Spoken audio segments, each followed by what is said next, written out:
The Welcome collection, I've seen this collection. It's an impressive collection, and an exhibit that perhaps people should be able to see. Isn't it strange? I mean, we've heard of cancellations in the past, but isn't it odd for a museum to cancel itself? Yeah, absolutely. And anybody who followed the Twitter prelude to the cancellation will know that they kicked off the announcement that they were going to close down the exhibition by saying, we've been asking ourselves, what's the point?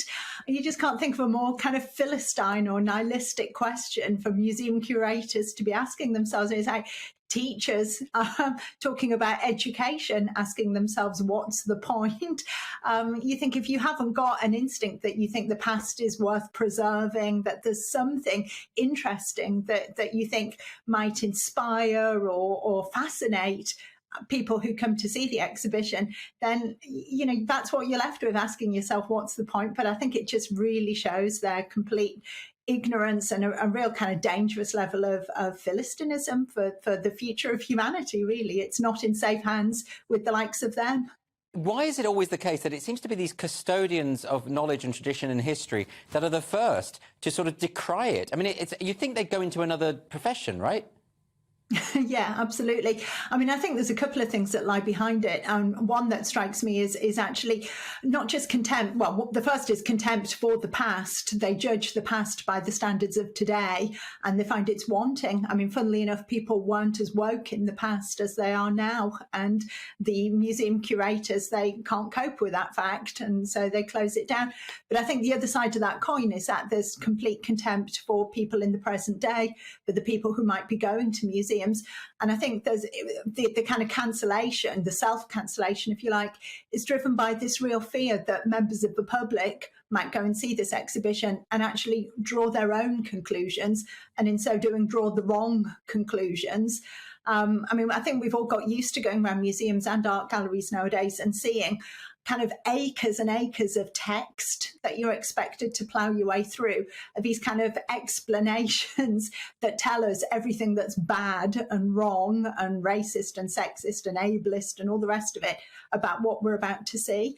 And I think they just kind of worry that if the general public are let loose on looking at Florence Nightingale's slippers or these exhibits from the past, that we're going to come away with the wrong conclusions and become kind of racist and sexist people. So it's basically two issues here. I mean, for one thing, they seem to think that they seem to have an issue with things from the past, which is odd for people who are running a museum. That, you know, some of the artefacts will be old, but as you say, there's this paternalistic idea that the public they come along and they will be sort of suddenly radicalised into extreme 19th century racism if they see a toothbrush. I mean, is that what they're saying?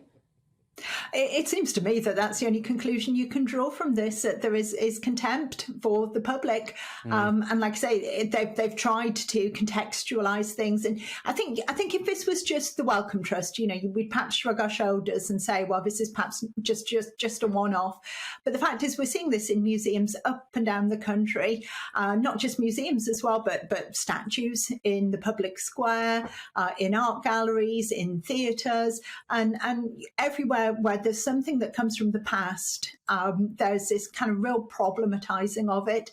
And like I said, there's it is just this inability to be able to say, well, they did things differently in the past, and yes, it's still interesting, and there's still stuff we can learn from it today. And it's not just museum curators, it's also librarians. You know, we've had the Working Colonising Group at the British Library castigating itself for all these texts by people who have tenuous connections to the slave trade, even saying that the shape of the main building is problematic because it resembles a battleship and therefore is militaristic.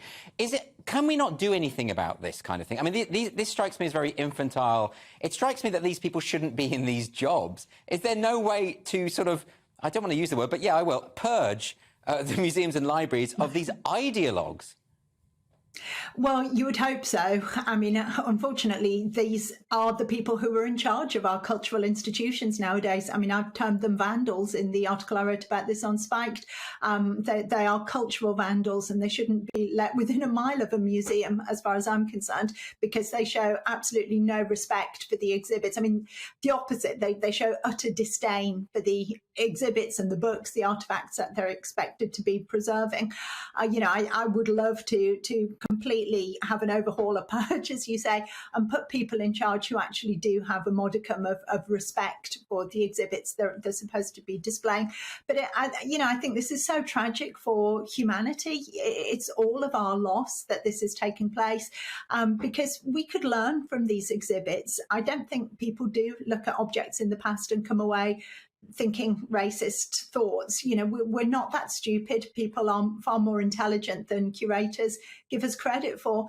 And I do worry about what is the potential loss of knowledge, kind of humanity's collective knowledge that we've built up over thousands of years, that we're now depriving future generations of having access to. What might people learn and take away from these exhibits that we're not being able to do anymore?